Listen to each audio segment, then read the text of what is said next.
Agama Mesir Purba adalah bentuk kepercayaan dan ritual politeisme non-kompleks. Namun, yang tidak banyak digembar-gemborkan adalah ketika di sana ada seseorang yang telah mendakwahkan ajaran monoteisme, yaitu dengan menyembah satu Tuhan.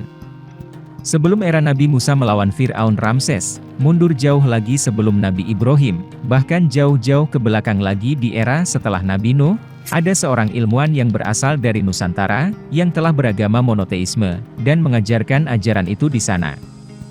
Dia adalah Osiris, atau Osiris.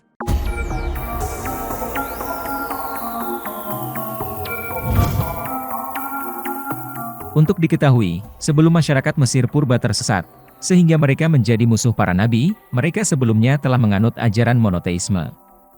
Ketika literatur tulisan paku mulai terungkap pesannya, ahli tulisan paku dan hieroglif Mesir berhadapan dengan kebingungan dalam mendeskripsikan ajaran yang dianut masyarakat Mesir sebelumnya. Selama ini peneliti menganggap mereka berkeyakinan politeisme. Namun, anggapan itu ternyata salah. Stephen Langdon dari Oxford mengatakan, sejarah peradaban tertua manusia adalah kemerosotan pesat dari monoteisme menuju politeisme ekstrim dan keyakinan pada roh jahat. Ini sejatinya adalah sejarah kejatuhan manusia.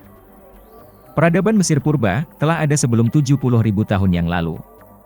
Hal tersebut didasarkan kepada penemuan naskah kuno di dalam piramid besar Khufu di Giza, yang mengatakan bahwa piramid dibangun pada waktu gugusan bintang Lira berada di rasi Cancer.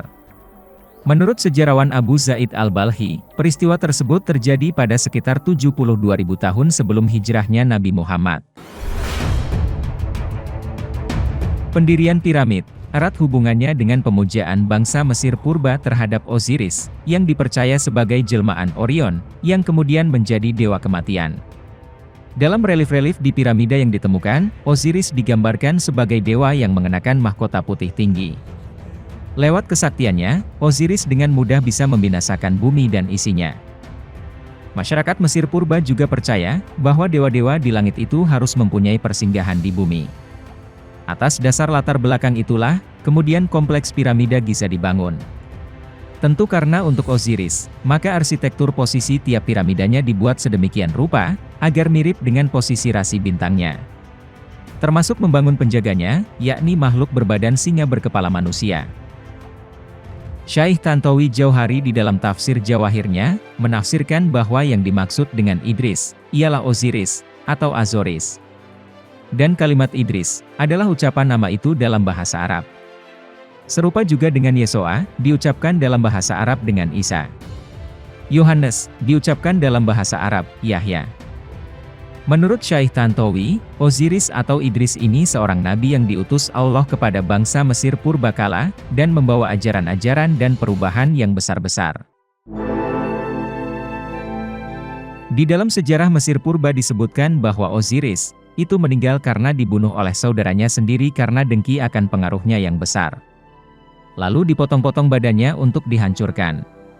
Tetapi sepotong dari badan itu dipelihara oleh istrinya dan dibalsem. Pembalseman mayat itulah kelaknya yang menjadi kepandaian yang utama dari orang Mesir purbakala. Syaikh Tantowi menguraikan panjang lebar, bahwa di zaman purbakala, bangsa Mesir itu di antara kerajaan dengan agama adalah satu. Sehingga Idris itu pun, merangkap juga menjadi raja. Itulah sebabnya, dia didengki oleh saudaranya.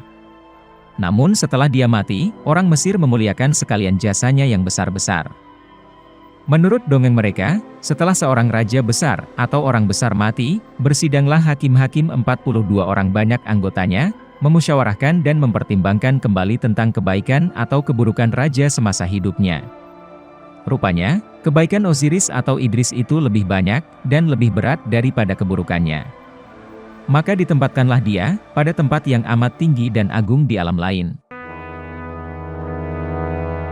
Said Qutb di dalam fi Zilalil Quran pun memberatkan pendapatnya kepada pendapat Syaikh Tantowi Jauhari ini, bahwa besar kemungkinan bahwa Idris ialah Osiris yang ternama dalam sejarah Mesir purbakala itu.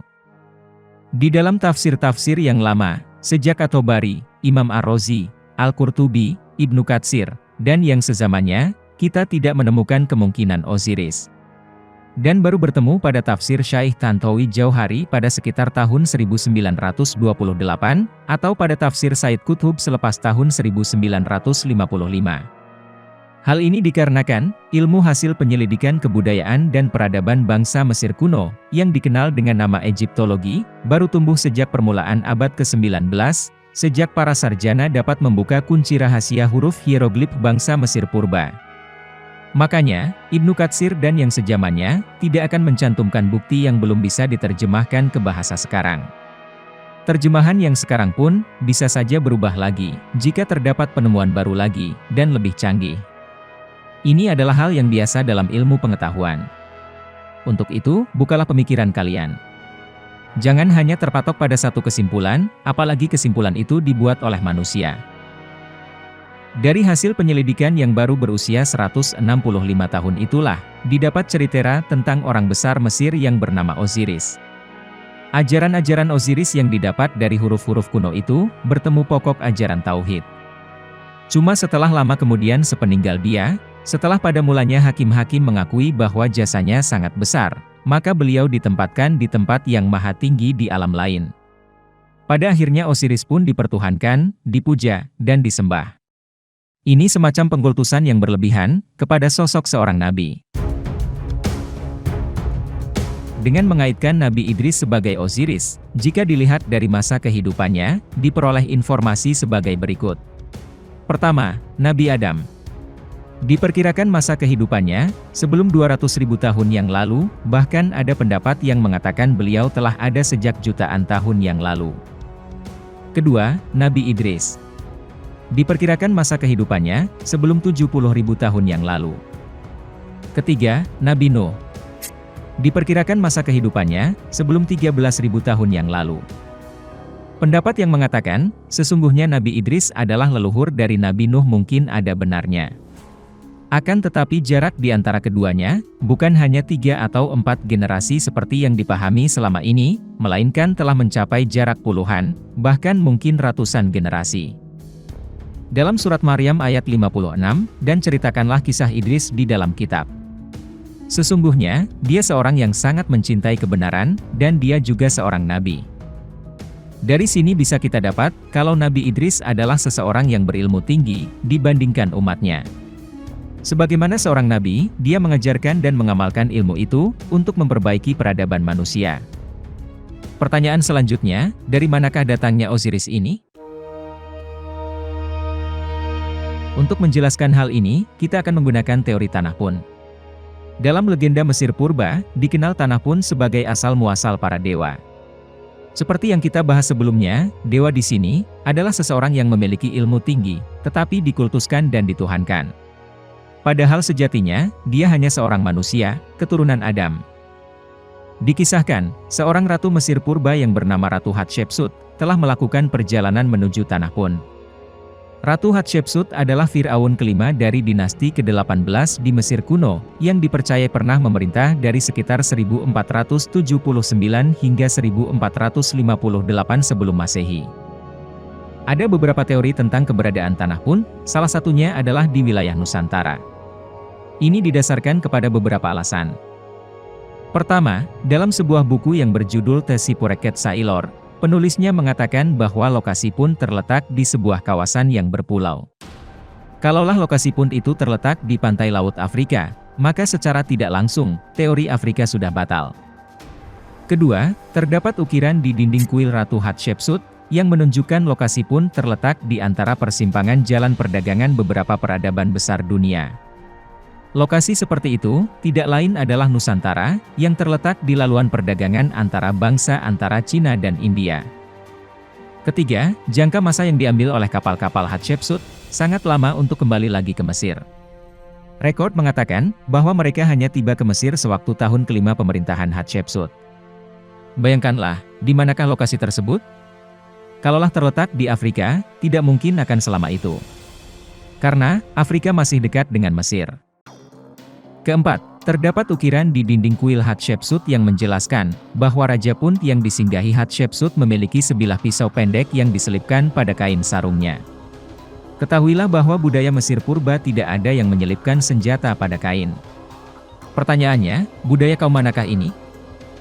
Kelima, ukiran di dinding kuil Hatshepsut mengatakan bahwa kaum yang mendiami negeri Punt ini mempunyai berbagai ragam warna kulit dan puak. Ada di antaranya yang berkulit gelap, ada yang berkulit kemerah-merahan, dan ada yang berkulit perang kekuningan.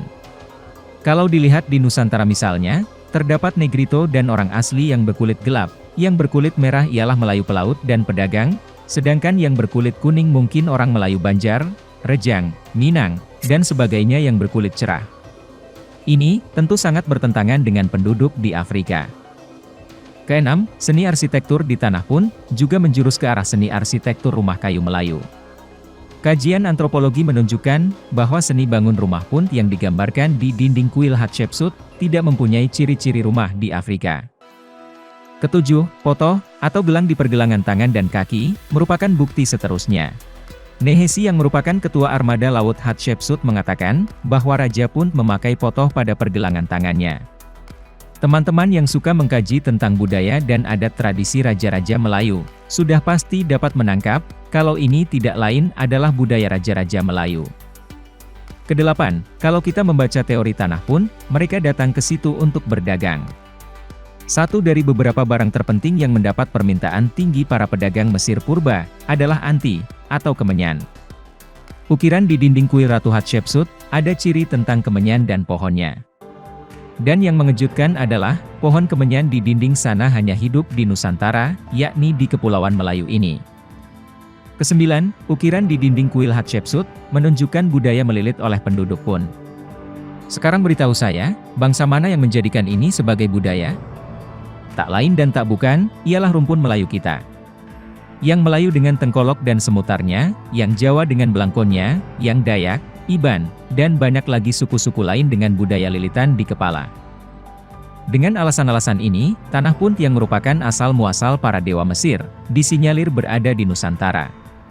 Tentu kita semua paham, salah satu dewa yang paling agung bagi rakyat Mesir kuno adalah Osiris, yang menurut Syaikh Tantowi, Osiris sejatinya tidak lain adalah Nabi Idris. Dengan begitu, apakah ini berarti Nabi Idris berasal dari Nusantara? Silakan tulis pendapat kalian di kolom komentar.